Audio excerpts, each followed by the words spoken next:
You are the master of your destiny. You can control, influence, and direct your own environment, which is why you can make of your life whatever you want it to be. And that is what this book is going to confirm as well. So stick around and watch the whole video so that you can think and grow rich. Now, but you must be thinking, if you can actually think and grow rich after reading this book, and I've read this book, shouldn't I be rich as well? I mean, maybe I've not implemented it yet, and you can. So let's get started.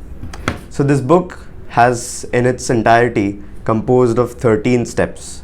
The book says after following these 13 steps, you can definitely become rich, or you can get whatever that it is that you desire.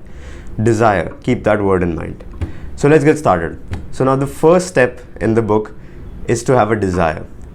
Now you need to understand the difference between a desire and a want or a wish. Now a wish or a want, even if you don't get it, it's fine. You're disappointed, but it's not the end of the world. But a desire, on the other hand, or a burning desire, as the book calls it, is something which is an obsession. You cannot live without it. And you're ready to fight against all odds to get to this desire, to fulfill this desire. And you're ready to burn all the boats behind you because you are that sure of attaining this desire. So that's step one of identifying your desire and actually having a written statement with it. Now the book also has some actionable steps which you can take. So I'm going to put this here or here somewhere so you can read those actionable steps and make sure you do them. Let's move on to step 2, which is faith. Now faith is the visualization of your desire, or the belief which you have in attaining your desire. Now a desire is nothing if you do not have faith in achieving it. And faith isn't just confirming to yourself, right, I can do this. It is a burning thought. Faith is something which you need to have emotion attached in it with. If you just have a thought about your desire, that's not going to be enough. You need to attach emotion to it. Now these can be positive emotions or negative emotions, that's up to you, ideally positive. But when you attached emotion to these thoughts, that's when it becomes faith. And faith is a lot stronger than just a belief. The book also says that faith is the starting point of all riches. It is the source of all miracles, and it is the only antidote to failure. The next step in the book is auto-suggestion. Auto-suggestion meaning self-suggestion, or voluntarily telling yourself the things that you want to achieve. Now the reason for this is that your subconscious mind acts in very mysterious ways.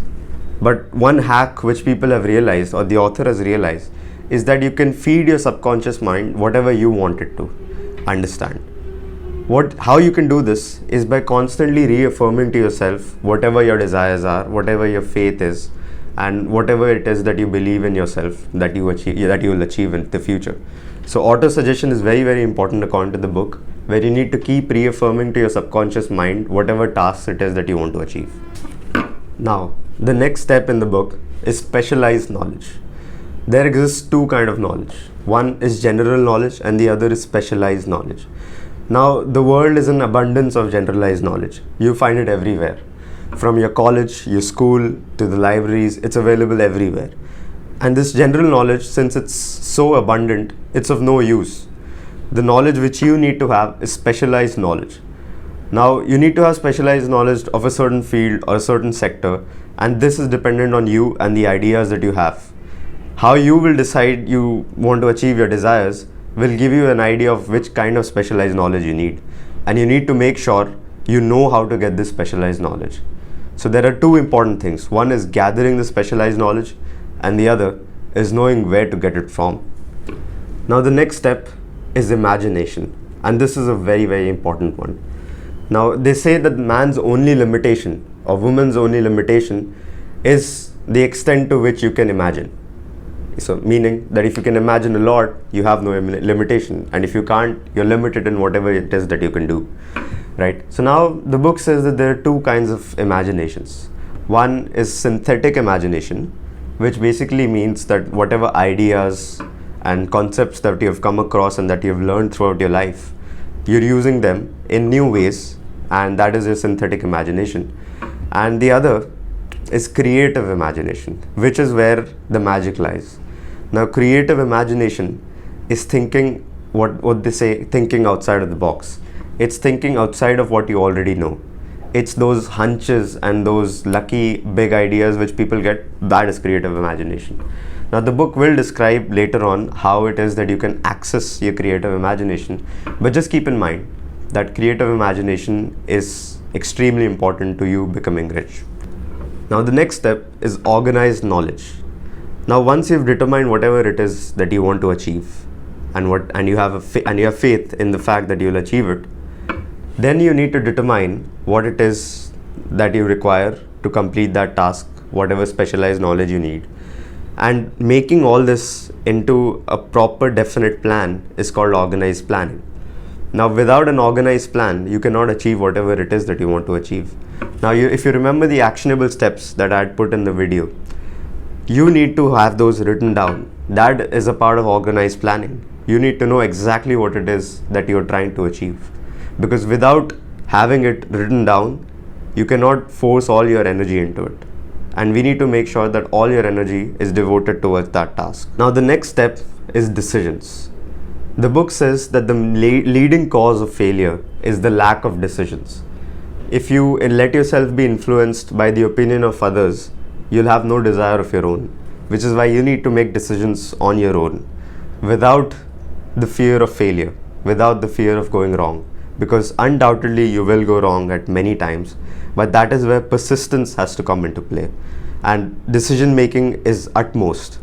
You can back it up with persistence, but the utmost thing you need to have is decisions. You need to make decisions and you need to make them quick. Like I said, I talked about persistence, and that also happens to be the next step. You need to have that definite urge in you to keep trying, to keep coming back whenever you fail, because that is when you'll actually realize and achieve whatever it is that you want to. You're going to you're going to face failure along the way, but the book says that every failure brings with it a seed for an equal advantageous position. What it means is every time you fail, you're setting yourself up for success the next time. So far, there's one thing that I left out, which the book has spoken of already, but I feel this is the right time to speak about it, and that is the power of the mastermind. Now, what the mastermind is a very important concept. A mastermind is a collection or a group of people that you have assembled who you think can give you all the specialized knowledge that you need. Now, this mastermind can compose itself of not just people in your real life, as in it could be your mentors, it could be your teachers, it could be your professors, it could be your fellow students. It could also be imaginary figures, or it could be figures that are not with you. For example, if you wish to invent a new light bulb, you can have Thomas Edison in your mastermind. He may not need to exist in front of you, but you can imagine that he's a part of your mastermind, and whatever knowledge that you need to get about the light bulb, you can get from him. Now, the next step is transmutation. Transmutation basically means to transform one form of energy into another. Now, what is this? The biggest form of energy for every human is the urge to procreate. I think you understand what I actually mean here, and that urge is the biggest urge every human has. Now, the important part here is to not let that urge convert into its physical outcome, right? What you want to do is you want to take that urge and convert it into creativity, into creative imagination.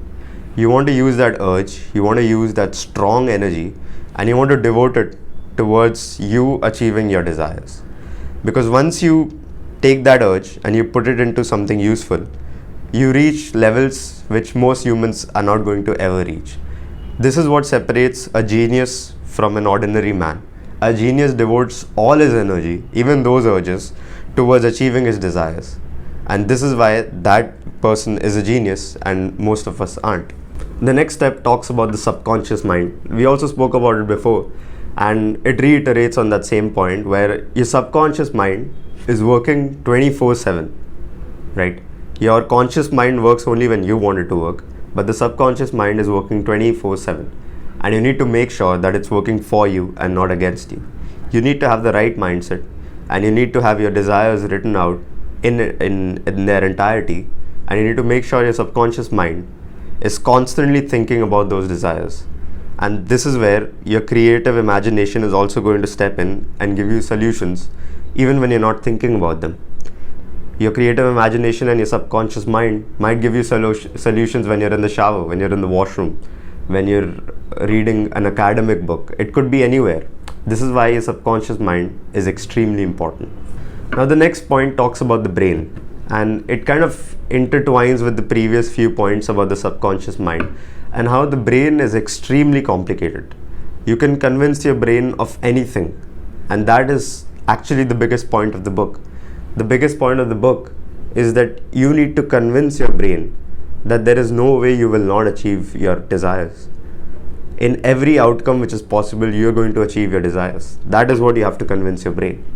And to do this, you use tools like auto-suggestion or self-suggestion, and you keep telling your subconscious mind to think about those things that you want it to think about. Now the next step is also built on the same idea, and the next step is called the sixth sense.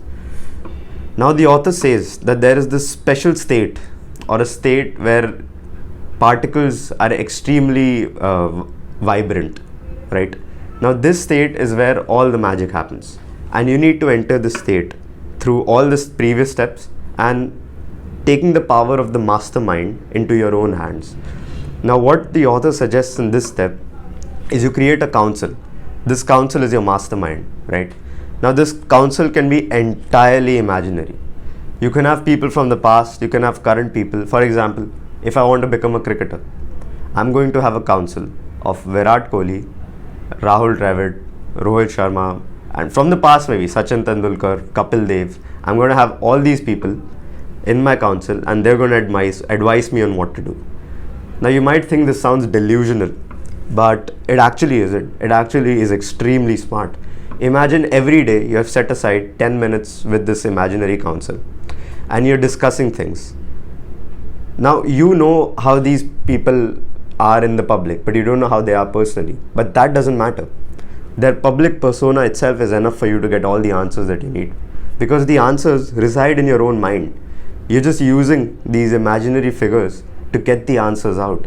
And that is the ultimate power, which the author calls the sixth sense. And this sixth sense is what is going to help you get rich. All the ideas that come into existence in this world are through that sixth sense. People think those ideas have come from above, those ideas have come from other people, but actually those ideas have come from within you. And you can access those ideas as well through the sixth sense. And that, my friends, is how you can think and grow rich. I hope you liked the book. If you did, please share it with other people as well, so they can benefit from this as well. And if you would like to read the book, you can. It's a good book. It won't take that long. It's around 200 pages. So shouldn't take very long. But whatever I've told you about the book is more than enough. But if you still like to read the book, read the book. And thank you. I'll see you next time.